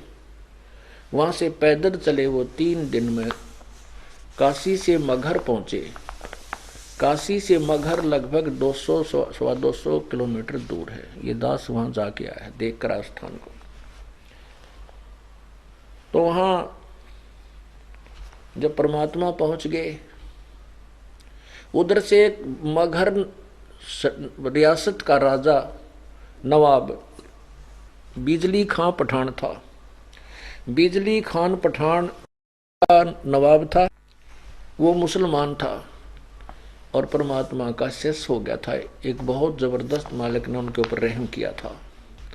अकाल गिर गया था, त्राई त्राई मच रही थी, किसी भी संत, किसी भी मुल्ला काजी से कोई वर्षा नहीं हुई थी। परमात्मा कबीर जी ने वहां वर्षा करवा दी थी, कह के करवा दी थी। उसके बाद बड़े प्रभावित हुए थे परमात्मा की शरण में बिजली खां पठान, और मगहर के सभी मुसलमान आ गए थे। इधर से हिंदू भी बहुत ज्यादा परमात्मा के शिष्य थे। काशी नरेश वीर देव सिंह बघेल भी प्रभु का शिष्य था। तो वीर देव सिंह बघेल अपनी सेना लेकर के साथ चल पड़ा कि गुरुजी मगहर में शरीर छोड़ेंगे और हम, वो मुसलमान वहाँ का नवाब जो बिजली खां पठान है, वो भगवान हमारे गुरुदेव के जो शिष्य का शव का अंतिम संस्कार मुसलमान रीति से करेगा, जमीन में गाड़ेगा, हम नहीं उसको ऐसे करने देंगे। अगर वो ठीक राजी खुशी नहीं देगा शरीर को, तो झगड़ा लड़ाई युद्ध करके उसे छीन कर लाएंगे। इस उद्देश्य से वीर देव सिंह बघेल अपनी सेना लेकर के साथ चल पड़ा।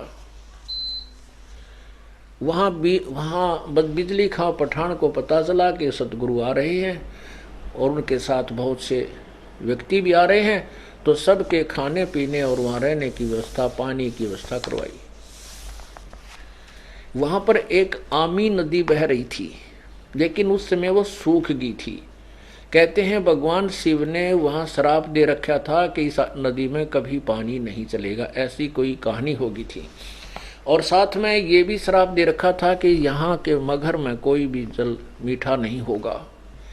ये भी श्राप दे रखा था कि यहाँ जो मरेगा वो गधा होगा। भगवान शिव ने ऐसा बताया, उन्होंने बिजली खां पठान ने भी बताया और वहाँ के बनारस के ब्राह्मण भी कहा करते थे। यानी हिंदू समाज भी इस बात पर आरूढ़ था। परमात्मा वहां पहुंचे तो परमात्मा ने कहा कि भाई मैं स्नान करूंगा। बिजली खां पठान ने कहा कि प्रभु आपके लिए नहाने की व्यवस्था करवा दी गई है, बाहर से जल मंगाया है, मीठा पानी। प्रभु ने कहा कि नहीं, मैं तो भाई बहते पानी में स्नान करूंगा, आज मैंने शरीर छोड़ना है। तब बिजली खां पठान ने कहा कि हे परवरदिगार, ये साथ में ही एक आमी नदी बह रही थी पहले। ये नदी तो दरिया का है, लेकिन इसमें जल नहीं है प्रभु, ये सूखी पड़ी है और यहाँ आसपास कोई भी और दरिया नहीं है। परमात्मा ने कहा कबीर जी ने कि चलो मैं देखता हूँ कहाँ है वो दरिया, दिखाओ मुझे। वहाँ दरिया के उस खाली दरिया पर खड़े हो गए, उस आमी नदी पर, और प्रभु ने ऐसे संकेत कर दिया जैसे ट्रैफिक का सिपाही कर देता ट्रैफिक को चलने का संकेत, तो पूरी ट्रैफिक बड़ी जोर से चल पड़ती है।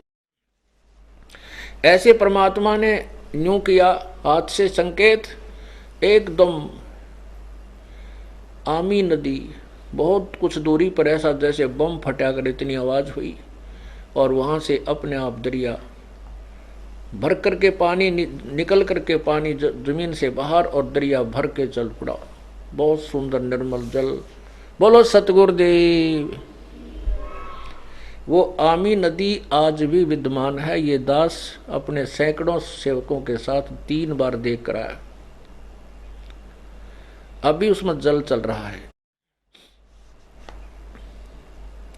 और यही वहां के मगर के लोगों ने बताई, सच बताया। तो सभी ने जय जयकार करी परमात्मा की, स्नान किया, सभी ने जल पिया। तो परमात्मा ने कहा कि भी एक चद्दर नीचे बिछाओ, एक मैं ऊपर ओढ़ूंगा, और मेरा शरीर इसी चद्दर में पावेगा नहीं। लेकिन उनका कांत चाहे तो हम जो है ना परमात्मा के संग रह कर भी उन्हीं में उनको अपने जैसा ही मानते रहते हैं। जब परमात्मा चद्दर बिछा दी गई तो नीचे चद्दर के ऊपर थोड़े फूल डाल दिए, सुगंधित फूल, 1-1, 2-2 इंच हमारे गुरुजी लेटेंगे। तो परमात्मा ने कहा भाई, इधर से बिजली खां पठान को पता चला कि वीर देव सिंह बघेल शव लेने आया है। उन्होंने अपने मुसलमानों को, भाइयों को इकट्ठा किया, सेना को तैयार कर लिया कि हम शव नहीं देंगे, हम परमात्मा के अपने गुरुदेव के शव को अपने मुसलमान रीति से दफनाएंगे, मुसलमान रीति से इनका अंतिम संस्कार करेंगे। तो दोनों तरफ सेना खड़ी है, हथियार कति पूर्ण तैयारी से युद्ध के लिए। परमात्मा बोला रहे, वीर सिंह इधर वीर देव सिंह बघेल खड़ा, इधर बिजली खां पठान। उनसे कहा भाई ये सेना किस लिए लाए हो तुम? अब वो दोनों के दोनों नीची गर्दन करके खड़े हो गए, नहीं बोल पाए। जो दूसरे मुंहठड़ से व्यक्ति थे वो कहने लगे, गुरुदेव हम मुसलमान हैं, हम आप हमारे पीर हो, हम आपके सबको अपनी रीति से आपका अंतिम संस्कार करेंगे, इन काफिरों को नहीं देंगे। उधर से हिंदू कहने लगे, हम आपके सब को गुरुदेव ये मुसलमानों की रीति से अंतिम संस्कार नहीं करने देंगे, हम मर मिटेंगे। परमात्मा बोले रहे 120 वर्ष तक मैंने यह कहानी सुनाई, तुम आज भी मुसलमान और हिंदू अलग अलग समझते हो? तुम नालायक हो, तुमने क्या ज्ञान सुना मेरा? फिर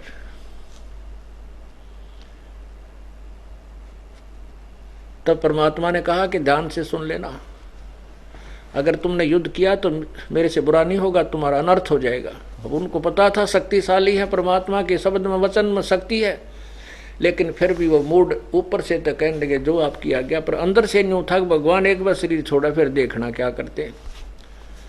मालिक को पता था ये लड़ मरेंगे, नष्ट हो जाएंगे, ग्रह युद्ध हो जाएगा, इतना महाभारत से भी जबरदस्त युद्ध हो जाना था ये, यदि परमात्मा अपनी शक्ति की समर्थता की को नहीं दिखाते। जो उसी समय प्रभु ने कहा कि एक चादर नीचे बिछाई, एक ऊपर, और लेट गए। कुछ देर के बाद ऊपर आकाशवाणी हुई कि देखो मैं जा रहा हूं सतलोक को, ए पंडितों निकाल लो थारे उस पत्रे ने, देखो कहाँ जा रहा हूं। जब ऊपर देखा सभी ने, परमात्मा तेजो में शरीर युक्त और सतलोक को जा रहे हैं। ऐसे सह शरीर खड़े के खड़े पूरा मानो शरीर आकाश में जा रहा है। तो उधर से फिर चादर उठा के देखा, चादर के नीचे जितना शव था उतने सुगंधित फूल बन गए, परमात्मा नहीं थे। बोलो सतगुरुदेव। अब उस लीला को देखकर हिंदू और मुसलमान आपस में एक दूसरे को सीने से लगाकर रो रहे हैं और कह रहे हैं कि हम तो नीच थे, मंदबुद्धि प्राणी थे, हम भगवान को पहचान नहीं सके, ये तो अल्लाह थे, ये खुद परमात्मा आए थे।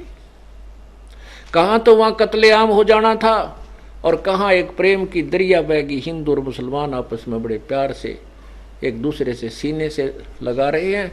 और फिर उन्होंने सहमति से कहा कि आधे फूल आप ले लो, आधे हम ले लेते हैं, एक चादर तुम ले लो, एक हम ले लेते हैं। ऐसा ही हुआ।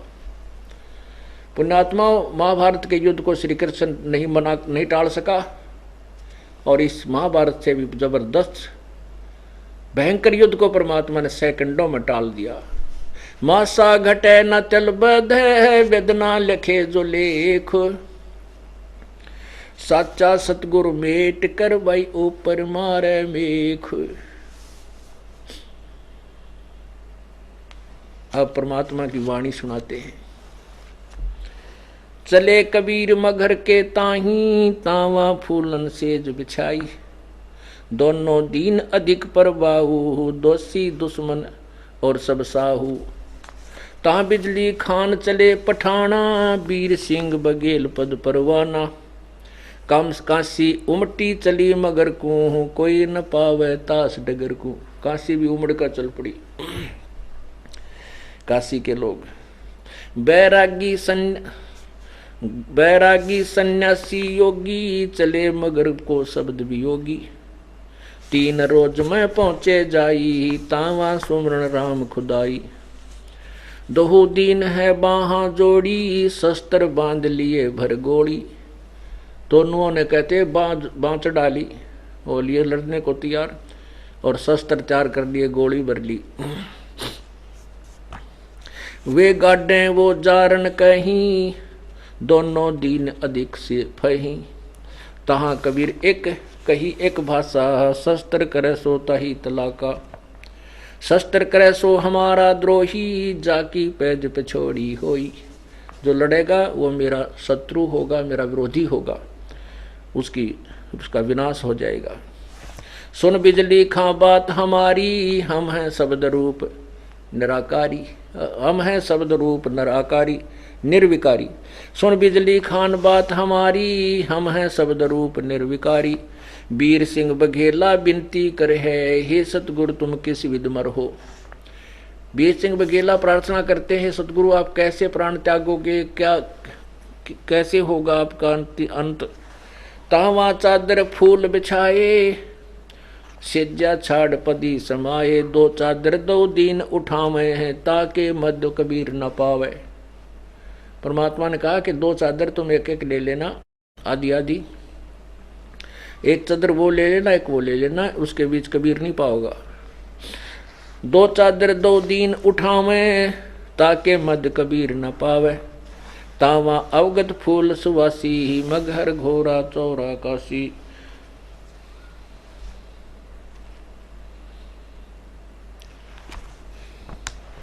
कि वहां मगहर में तो दोनों ने बिल्कुल एक बीच में दीवार थी। पहले तो ये दास पहली बार देख रहा, एक दीवार थी, दोनों यादगारों के बीच में, इधर मुसलमानों ने बना रखी है और इधर हिंदुओं ने। ये दिखाते हैं आपको, देखिएगा ये चित्र हम लाए थे वहाँ परमात्मा की बनी हुई दोनों यादगारों का। इसको देखकर भी वो याद न्यों की न्यों ताज़ा हो जाती है। ये सामने एक गेट है, ये अब ये जो सामने आपको ये वस्त्र सूखे नजर आ रहे हैं, सूख वस्त्र छुका रखे थे हमने, नहा धो के हमारे साथ भक्त गए थे उन्होंने। अब देखिएगा ये यादगार है मुसलमानों द्वारा बनाई गई, ये है मुसलमानों द्वारा निर्मित यादगार।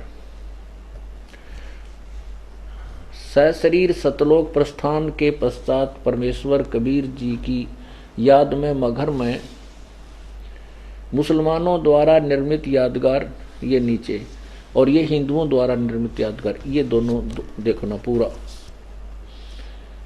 ये देखो, ये एक और दोनों देखो, ये भी। अब ये तो है हिंदुओं द्वारा निर्मित, ये है मुसलमानों द्वारा निर्मित। इसमें यहाँ एक दीवार है, ये वाली दीवार थी पहले, ये देखना। अब इस पे कपड़े से सूख रहे हैं, ये केवल पाइप लगा दी ग्रिल बीच में, या दीवार निकाल दी गई। यहाँ एक गेट है, देखिए दिख है, इन आपस में आने और जाने का गेट है। ये रास्ता इधर आने का, ये यहाँ तक आ रहा है। ये पूरा खाली मैदान है चारों तरफ से, और यहाँ इधर गेट है एक जो हिंदुओं वाले प्रवेश करने का, इससे आगे चल के ये नहीं आ सका, इसमें गेट आगे चल के है। तो ये दोनों इतने स्थान में ही, ये ज़्यादा से ज़्यादा आपस में दूरी इनकी 40 फुट 50 फुट की है। बीच में कॉमन दीवार थी, वो भी निकाल दी गई है। यह सभी हिंदू मुसलमान बड़े प्रेम से रहते हैं, इनका आपस में कभी धर्म के नाम पर झगड़ा नहीं हुआ, ये ऐसा बताते थे। हमने पूछा इनसे, तो वहाँ के हिंदू और मुसलमान लगभग बराबर की संख्या में रहते हैं। अब आपको ये तो परमात्मा ने बताया है, फिर उन्होंने बताया है कि इसके बाद क्या होता है। ये जीव जब यहाँ से चलता है तो ये काल का जाल बहुत भयंकर है। आगे चल के ये काल इस दुर्गा को आदेश देता है कि कोई भी जीव यहाँ से निकल ना जावे, कोई भी प्राणी यहाँ से निकल ना जावे, और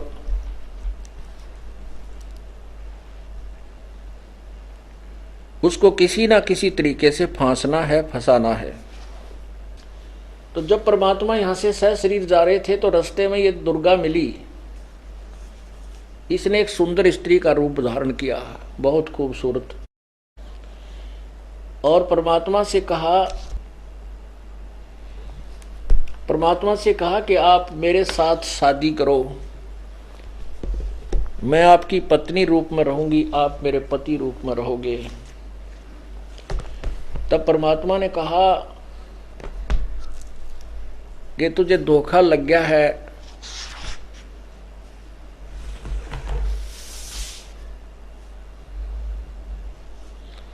तुझे धोखा लगा है दुर्गा, तो मैं तेरे काबू में नहीं आ सकता।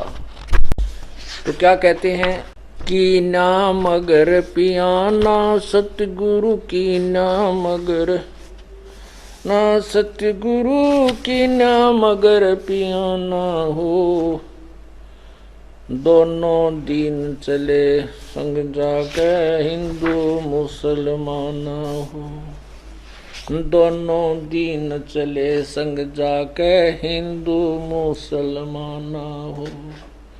की नाम अगर पियाना सतगुरु की नाम अगर, गुरु की नाम अगर पियाना हो, दोनों दिन चले संग जाके हिंदू मुसलमाना हो, दोनों दिन चले संग जाके हिंदू मुसलमाना हो। मुक्ति खेत को छाड़ चले हैं तज काशी अस्थाना हो, मुक्ति खेत को छाड़ चले हैं तज काशी अस्थाना हो, साहसिक अंदर कदम लेत है, साहसिक अंदर कदम लेत है, पातशाही सुल्ताना हो। दोनों दीन चले संग जाके हिंदू मुसलमाना हो। दोनों दीन चले संग जाके हिंदू मुसलमाना हो। भाई चार वेद के वक्ता संग हैं, खोजी भड़े बयाना हो। चार वेद के वक्ता संग हैं, खोजी भड़े बयाना हो। सालग राम सुरत से सेव, सालग राम सुरत से सेव, वो ज्ञान समुद्र दाना हो। दोनों दीन चले संग जाके हिंदू मुसलमाना हो। दोनों दीन चले संग जाके हिंदू मुसलमाना हो। की नाम अगर पियाना सतगुरु की नाम अगर पियाना सतगुरु की नाम अगर पियाना हो। दोनों दीन चले संग जाके हिंदू मुसलमाना हो। दोनों दीन चले संग जाके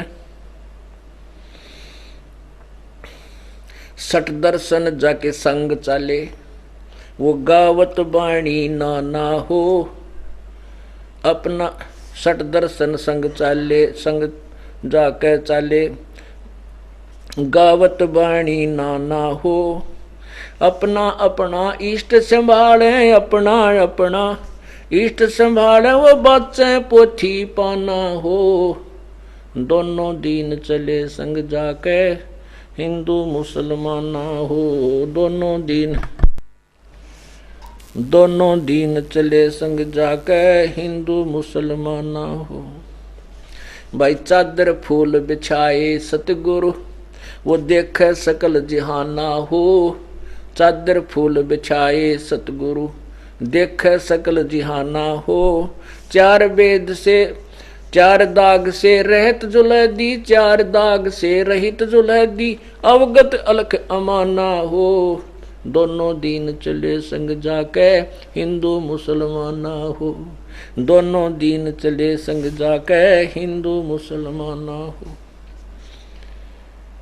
भाई वीर सिंह बघेला करे बीनती, वो बिजली खान पठाना हो। वीर सिंह बघेला करे बीनती, वो बिजली खान पठाना हो। दो चादर बख्शीश करी है, दो चादर बख्शीश करी है, दीना ये परवाना हो। दोनों दीन चले संग जाके हिंदू मुसलमाना हो। दोनों दीन चले संग जाके हिंदू मुसलमाना हो। की नाम अगर पियाना सतगुरु की नाम अगर पियाना सतगुरु की नाम अगर पियाना हो। दोनों दीन चले संग जाके हिंदू मुसलमाना हो। भाई नूर नूर नूर निर्गुण पद मेला, वो देख सब नूर नूर निर्गुण पद मेला, देख बहे हैराना हो। पद लौलीन हुए अविनाशी, पद लौलीन हुए अविनाशी, वहां पाए पिंड न पराना हो। दोनों दीन चले संग जाके हिंदू मुसलमाना हो। दोनों दीन चले संग जाके हिंदू मुसलमाना हो। शब्द स्वरूप साहेब सरबंगी, भाई शब्द स्वरूप साहेब सरबंगी, शब्द शब्द समाना हो। शब्द स्वरूप साहेब सरबंगी, शब्द शब्द समाना हो। दास गरीब कबीर अरस में, दास गरीब कबीर अरस में, वो फर्क ध्वजा निशाना हो। दोनों दीन चले संग जाके हिंदू मुसलमाना हो। अब परमात्मा जब यहाँ से वहाँ चादर फूल बिछाए छोड़ दिए, स्वयं से शरीर जा रहे हैं, आगे ये दुर्गा मिलती। अब क्या कहती है? देखा मगर जहूरा सतगुरु, देखा मगर जहूरा सतगुरु, देखा मगर जहूरा हो। काशी में कीर्ति कर चाले, वो झलमल देही नूरा हो, काशी में कीर्ति कर चाले। वो झलमल देही नूरा हो, माया आद अर्श से उतरी, वो बनी अप्सरा हूरा हो। माया आद अर्श से उतरी, बनी अप्सरा हूरा हो। हम तो बरे कबीर पुरुष को, हम तो बरे कबीर पुरुष को, हम तो बरे कबीर पुरुष को।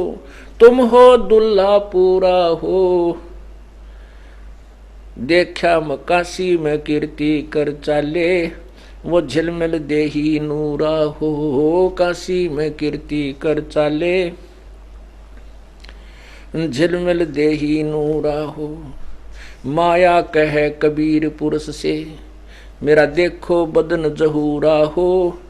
माया कहे कबीर पुरुष से, मेरा देखो बदन जहूरा हो।